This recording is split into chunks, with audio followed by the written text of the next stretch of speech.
Long before the thunder of hooves, long before sails split the horizon, there was a world here, an America untouched by Europe's shadow. In the green heart of the Mississippi Valley, the earth itself rose into silent sentinels, mounds of soil, shaped by hands that believed every hill was a bridge between the living and the spirits. They called this place home. Not a kingdom written in books, not an empire carved in stone, but a living, breathing people. Farmers, hunters, dreamers, and keepers of stories. The ones who built the great earth mounds that even today whisper when the wind passes over them. This is their tale, a tale of fire and river, of song and silence, a forgotten story, the whispering mounds. The morning began with the call of cranes lifting from the marshes. Women stirred the cooking fires, their clay pots breathing out the scent of roasted maize and squash. Children, still drowsy, rubbed their eyes and followed the elders to fetch water from the riverbank. The air was heavy with the smell of wet earth and crushed grass. Dew clung to bare feet as they walked the packed earth paths. The mounds, great earthen pyramids layered with centuries of labor, rose above the horizon like the backs of sleeping giants. Here, in the shade of the cypress and sycamore, life was a rhythm. The planting of corn, beans and gourds, the weaving of mats from river reeds, the shaping of shells into beads, smooth as river-polished stones. Every act was not just survival, it was communion. To plant was to honor the corn mother, to hunt was to whisper thanks to the deer spirit, to weave was to echo the pattern of the stars. The people of this land believed nothing was empty. Every stone held memory, every tree listened, the wind itself was a messenger. Yet life was not gentle. The river, generous with fish and fertile silt, could also turn cruel. Floods swallowed fields in a single night. Storms tore roofs from homes, and when the earth cracked with drought, hunger walked among the people like a shadow.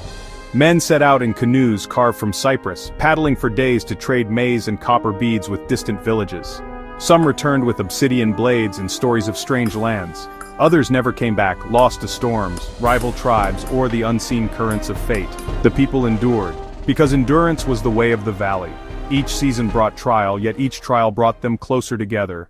When the sun dipped low and the cicadas sang their chorus, the people gathered at the base of the mound. Fires danced and shadows stretched like spirits walking among the living. The shaman, cloaked in feathers and paint, lifted his staff toward the night sky. His words were not commands but invitations, calling the spirits of ancestors, of animals, of storms and rivers.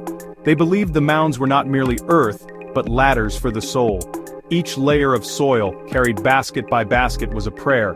Buried within were bones of the honored, vessels of food, effigies of birds and beasts, all offered to keep balance between worlds. To them, death was not an ending, it was a crossing. The spirit would walk the path of stars, guided by the Milky Way, the great river in the sky, until it found the ancestors waiting. But the living did not forget. They believed the dead could whisper through the wind, that in the rustle of tall grass the ancestors offered warnings. In the cry of the owl, they sent omens. In dreams they spoke directly, shaping choices that could save or doom the people. There is a story, half myth, half memory, told by the fireside.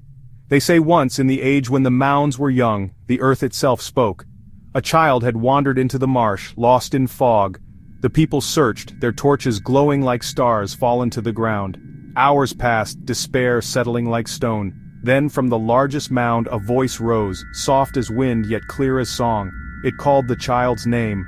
Following the sound, the villagers found the boy at the mound's base, unharmed, his small hands clutching a bundle of river lilies. He whispered that the earth had guided him home. From that night, the mound was known as the Whispering One. Elders taught that if you pressed your ear to its soil, you could hear the voices of those who came before. Not every voice was gentle. Some warned of floods, some wept, others told secrets of the hunt or the planting, and so, the mounds became not just graves, not just platforms, but living mouths of the earth, where memory and prophecy intertwined. Daily life wove itself between ritual and necessity. The youth trained with bows, their arrows tipped with flint, while women painted their faces in red ochre before ceremonies. Elders carved masks of wood and shell, symbols of spirits both feared and revered. At feasts, roasted venison smoked over fires, mixed with the sweetness of berries and the nutty aroma of ground sunflower seeds. Songs rose deep and high, echoing across the riverbanks. The music was more than sound, it was remembrance, binding generations together. No one lived for themselves alone. Each person was a thread, and the village was the cloth. To tear one was to weaken all. Centuries later, silence would fall. The great mounds would stand, but the songs would fade. Illness, migration, and time itself would scatter the people like seeds cast to the wind.